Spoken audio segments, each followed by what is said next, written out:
1971, el año que cambió todo. ¿Por qué Nixon abandonó el patrón oro? Nixon Shock. ¿Y por qué esto nos deja esclavizados?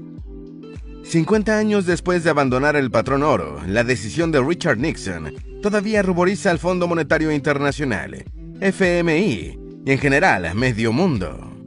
El evento conocido como Nixon Shock demolió parte de la arquitectura económica global que surgió de la posguerra en el célebre acuerdo de Bretton Woods. Aquel día de agosto de 1971, Nixon se dirigió al país en un discurso y dijo: "La prosperidad sin guerra requiere acciones en 3 frentes. Tenemos que crear más y mejores empleos, detener el alza en el costo de la vida y proteger al dólar de los especuladores". Deliberadamente o no, aquel conjunto de acciones marcaron el futuro de la humanidad, y con esta entrega veremos el porqué.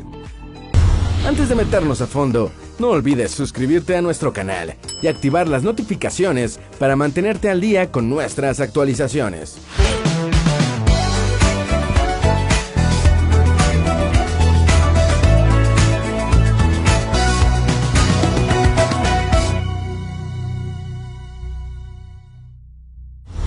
Desde que el dinero se transformó en dinero fiat, la riqueza es un mero acto de buena fe.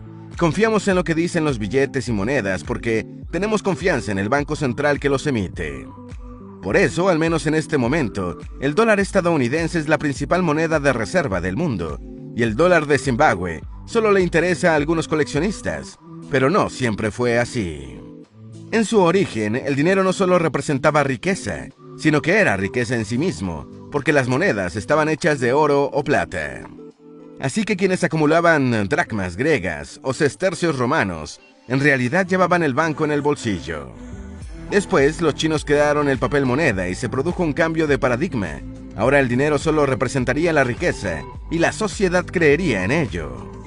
Pero luego de episodios de inflación que derrumbaron imperios, empezando con la misma dinastía china, que inventó el papel moneda, se moderó un poco la peor característica del dinero fiat, que es su falta de respaldo. Así, aunque siguieron imprimiendo dinero, los países más fuertes lo vinculaban a sus reservas en metales preciosos. De hecho, esa es la explicación de la leyenda: pagaderos al portador en las oficinas del banco, o similar, que aparece en letras pequeñas al reverso de muchos billetes. En teoría podías ir al Banco Central, presentar tu billete y que te dieran su valor equivalente en oro, plata u otros metales preciosos de las reservas del país. Idílico, ¿no? Pero desajustes económicos como el que causó la Primera Guerra Mundial en Alemania o el Gran Crash de 1929 impidieron que esa estabilidad se mantuviese en el periodo posguerra.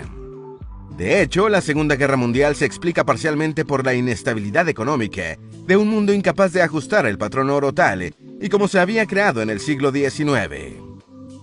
El origen de todo: Bretton Woods. La Segunda Guerra Mundial no solo destruyó un orden político, sino también económico. Peor aún, el orden económico previo había sido una de las causas de la guerra, por lo que era imperativo cambiarlo. Por eso, mientras todavía se peleaba en los campos de batalla, los vencedores se propusieron en el año 1944 crear una nueva arquitectura económica que previniese otra guerra, pero que, además, afianzara su poder. Esto lo hicieron en la conferencia de Bretton Woods, en New Hampshire, Estados Unidos. En ella, los delegados de los 44 países aliados se reunieron entre el 1 y el 22 de julio de 1944, liderados por John Maynard Keynes. Muy resumida, la regla básica que salió de Bretton Woods fue la del régimen monetario de tasa de cambio fija, en la que cada país, miembro del sistema, fijaba la paridad de su moneda con respecto a una moneda de reserva, y todos ya sabemos cuál es esa. Después debían establecer una tasa de cambio de más o menos 1% de esa paridad. Pero debes saber que originalmente la moneda de reserva iba a ser el Bancor, una moneda que nunca se creó, porque ante la objeción de Estados Unidos, se estableció el dólar como esa moneda de reserva. Eso hizo que el dólar ocupase el lugar del oro en el sistema financiero previo del estándar oro. A su vez, para darle solidez al sistema, el valor del dólar se ancló al oro con una tasa de cambio de $35 la onza. Cumplir con esto era posible porque luego de la guerra, Estados Unidos amasó la reserva mundial más grande de oro. Y no solo de oro, de todas las materias primas necesarias para el desarrollo, al mismo tiempo que poseía la mayor reserva de dólares, aunque no porque los imprimiese sin respaldo, eso vendría después.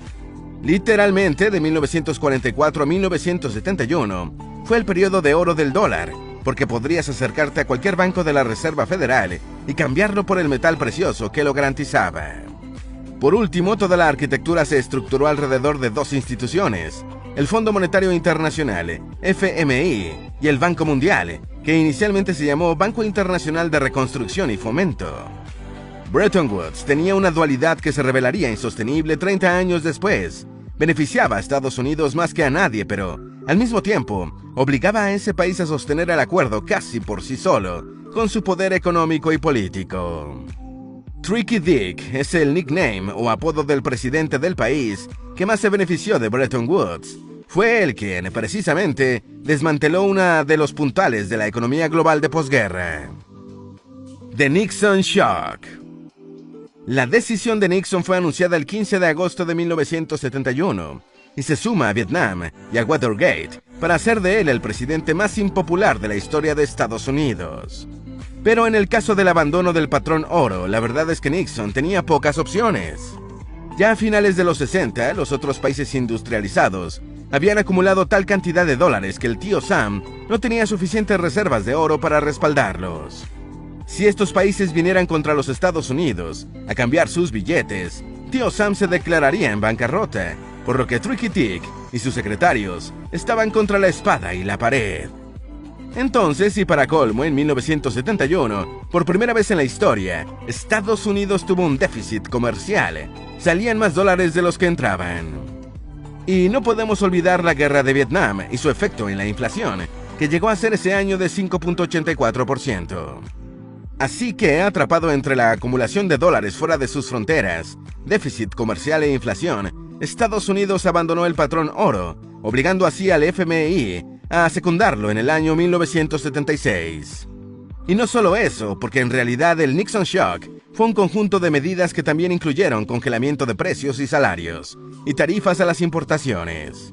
Una consecuencia relativamente menor del Nixon Shock fue que Sudáfrica, en ese momento el mayor productor de oro del mundo, perdiese su lugar preponderante. Gracias a ello, el régimen del apartheid se hizo menos importante para el resto del mundo. Es algo que explica la participación de Estados Unidos en el combate, junto a los sudafricanos contra cubanos y rusos que peleaban en Angola.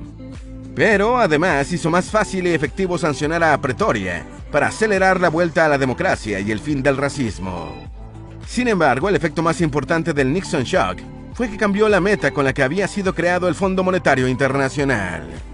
Originalmente, el Fondo Monetario Internacional se limitaba a revisar que los países siguieran medidas que mantuvieran el valor nominal de sus monedas. Esto lo hacía mediante revisiones anuales con cada país miembro. Si los estados soberanos querían la asistencia financiera del FMI, entonces debían seguir sus reglas, que además se inscribían dentro de las mismas variables macroeconómicas para todos. Pero luego del abandono del patrón oro, esa misión fue ajustada, y ahora el Fondo Monetario Internacional debía asegurar la estabilidad del sistema de cambio entre monedas. Como casi cualquier medida económica influye en las tasas de cambio, el alcance de la misión del FMI se expandió hasta abarcar toda la política económica de un país.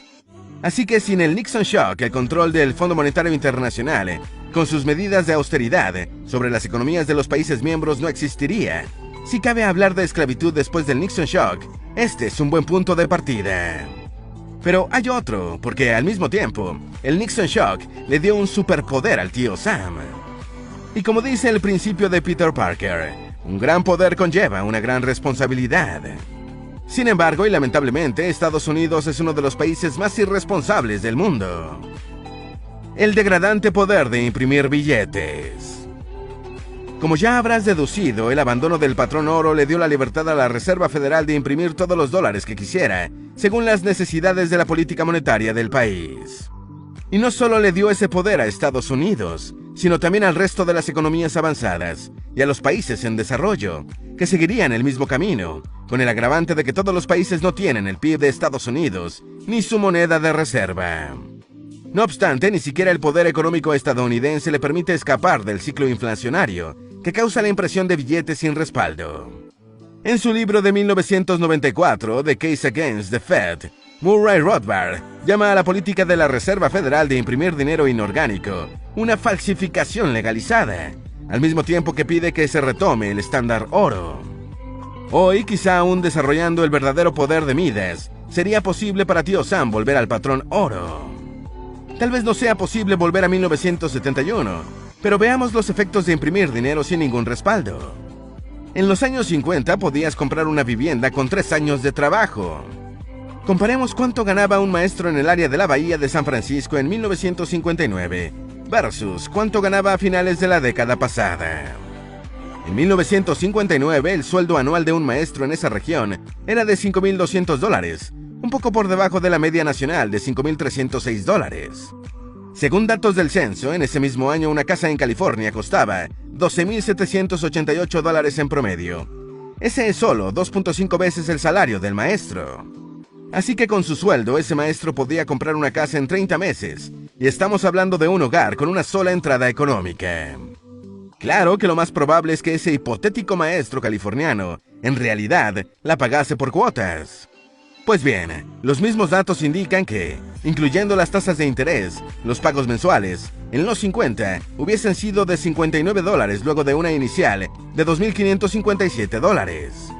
Como esos 59 bucks representan un tercio del ingreso mensual, el pago entra en la definición estándar de un crédito sostenible. Recuerda, hablamos de los años 50, cuando el dólar estaba anclado al oro y Estados Unidos es el rey del mundo. 70 años después, el salario promedio de un maestro en el área de la Bahía es de $72,340. Al mismo tiempo, el precio promedio de una casa en San Francisco es de $1.61 millones.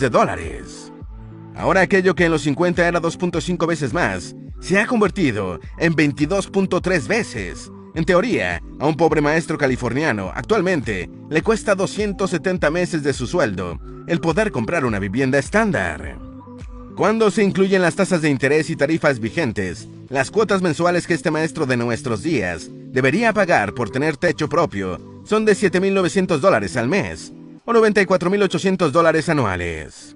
Sí, las matemáticas no dan.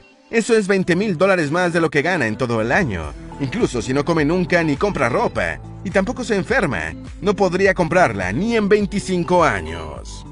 Tal vez pensarás que ese maestro debe buscarse una pareja, preferiblemente con otra profesión, y así poder comprar su casa. Pero si piensas eso, pierdes de vista que, con las burbujas inmobiliarias de hoy, todo el ingreso de un empleado público no es suficiente para comprar una casa. Claro, el mercado inmobiliario en San Francisco es una pesadilla para quienes tienen ingresos medios. Sin embargo, en otras plazas es igual. En los años 40 del siglo pasado, el precio promedio de las casas en Estados Unidos era de $2,930, mientras que en el año 2017 superaba los $200,000. Cuando se ajusta por inflación, esos serán unos $30,600 a valores de 1940. Y como te habrás dado cuenta, esos son precios anteriores a la actual escalada de la inflación en Estados Unidos, pero los salarios no crecen en la misma proporción. Hace 70 años no era así, y una de las razones es la inflación producida por la impresión de dinero inorgánico. Cuando se ajustan los sueldos por inflación, resulta obvia la pérdida de poder de compra del dólar, así como ya no alcanza para comprar casa propia, tampoco para obtener una buena educación. Educarse también se volvió más caro. Un reportaje citado por CNBC muestra que entre 1987 y 2017, las colegiaturas públicas, o mejor dicho, con subsidio gubernamental, aumentaron de $3,190 anuales en promedio a $9,970. Eso equivale a 213% de incremento. Durante ese mismo periodo, el aumento de sueldo promedio en términos nominales, según el Foro Económico Mundial, fue del 15%. Peor aún, estamos hablando en términos nominales, no reales, por lo que hay que considerar el efecto de la inflación. Basta revisar lo que te diremos en la próxima parte sobre el ritmo de crecimiento de los ingresos de la clase media durante los últimos 50 años, para que veas lo rudo que es ir a la universidad. Los más pobres siguen siendo pobres. Según el portal Statista, el ingreso de la clase baja en Estados Unidos, en términos reales, casi no ha variado en los últimos 30 años. En 1990, el ingreso medio de los hogares más pobres era de $23,081. En 2014, era de $24,074. Si nos vamos más atrás, a partir de 1970, el ingreso sigue siendo el mismo. Ese año, un hogar pobre tenía un ingreso medio de $18,799. En 50 años, el aumento fue de $6,000, aproximadamente. El comportamiento del ingreso de la clase media es similar. En 1970, su ingreso promedio era de $54,682, mientras que en el año 2014 apenas había subido a $73,392. Hace un momento te explicamos cuánto había subido el precio de las casas desde finales de los años 50 y hasta ahora, y la proporción supera por mucho la del ingreso de la clase media. El único ingreso que ha crecido significativamente es el de la clase alta, que pasó en 1970 de $118,617 a $174,625 en el año 2014. Recuerda que son ingresos promedios, por lo que los súper ricos ganan mucho, pero mucho más que eso. La riqueza de quienes están en la parte alta de la pirámide se debe a que sus ingresos son los únicos que superan la inflación. 40% de todos los dólares en existencia se imprimieron en el último año. Si sigues el tema financiero en las redes sociales, con seguridad te has tropezado con este escalofriante dato. El 40% de todos los dólares circulantes se imprimieron, aunque no literalmente en el último año. Pero no siempre lo que lees en las redes es cierto o tiene el carácter apocalíptico que nos parece. Esto del porcentaje de dólares impresos en el último año es un buen ejemplo. Lo primero que hay que precisar es que la mayor parte de esos dólares no fue impresa y no salió de los bolsillos del propio tío Sam. Esto es así porque una buena parte del estímulo, aproximadamente $6.55 trillones en 2020, se usó para comprar bonos del tesoro a los bancos para que mantuvieran su liquidez. Como técnicamente el gobierno es dueño de esos valores, en realidad no todo el dinero entra en circulación y permanece como unos y ceros en archivos digitales, nunca como papel moneda. Un dato lo confirma: si revisas el archivo de órdenes de impresión de la Reserva Federal en 2020, encontrarás que solo se imprimieron $146 millones en billetes de distinta denominación. ¿Acabará la inflación que causó la crisis sanitaria con el Nixon Shock? Incluso después de abandonar el patrón oro, el dólar no perdió su importancia mundial. Todavía sigue siendo la principal moneda de reserva, de intercambio y unidad de cuenta del planeta. Sin embargo, su pérdida de valor ha dado nuevo impulso a las voces que buscan sustituir al dólar como principal moneda de reserva y de intercambio. El mismo Fondo Monetario Internacional estudia la posibilidad de usar sus derechos especiales de giro, o SDR, como moneda de reserva internacional. Los SDR fueron creados en 1969 e inicialmente su valor estaba fijado al oro. Sin embargo, desde el Nixon Shock, su valor depende de la cotización promedio de una canasta de monedas. Pero como esta crisis en la confianza del dólar llega en medio del auge de las criptomonedas, sus fanáticos alegan que debe ser una de ellas las que sustituya al dólar. La verdad es que la sustitución del dólar ya estaba en la mente de algunos antes de la crisis sanitaria del año 2020. No obstante, la inflación que causaron los rescates económicos para superar la recesión que esta crisis dejó, dio nuevo aliento a esa inquietud y a otras más. En este caso se trata de la propuesta de volver al mismo patrón oro o algún anclaje similar.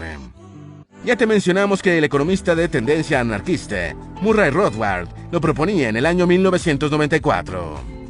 Hoy algunos anarcos capitalistas y libertarios proponen actualizar ese estándar y así impedir que la Reserva Federal siga emitiendo dinero sin respaldo. Bretton Woods mantuvo anclado el sistema financiero internacional al oro, usando como intermediario al dólar. Así ajustó durante el siglo XX el orden económico que había sido creado el siglo anterior. Y durante 30 años dorados el parche funcionó, hasta que su primer beneficiario, Estados Unidos, demolió la principal característica del sistema con el Nixon Shock. Sin embargo, la recesión que causó la crisis sanitaria de 2020 ha impulsado como nunca la voz de quienes piden una vuelta al patrón oro, pero no sabemos si es posible revertir el Nixon Shock, aunque es algo que consideramos realmente muy lejos de lo factible. Si buscas más información de cómo empezar a emprender, te apasionan los negocios y las estrategias digitales, si sientes que esto es para ti, pero no sabes qué es lo primero que debes hacer, porque sabemos lo importante que es para ti, tenemos una clase totalmente gratuita de cómo empezar a emprender. La clase gratuita está disponible en creatransforma.com/clase. El enlace está en el primer comentario o en las tarjetas al final de este video. ¿Tienes alguna duda o sugerencia? Haz tu aporte escribiendo en los comentarios y así entre todos nos ayudamos. Esperamos que este video te haya sido útil. Si tienes algo que agregar, por favor, compártelo con nosotros en la sección de comentarios. Dale me gusta a este video y envíale el enlace a tus familiares y a tus mejores amigos para que también sepan por qué Nixon abandonó el patrón oro y por qué eso nos deja esclavizados. Si eres nuevo en nuestro canal, no olvides suscribirte. Recuerda, la vida siempre es mejor creando y dando valor al mundo.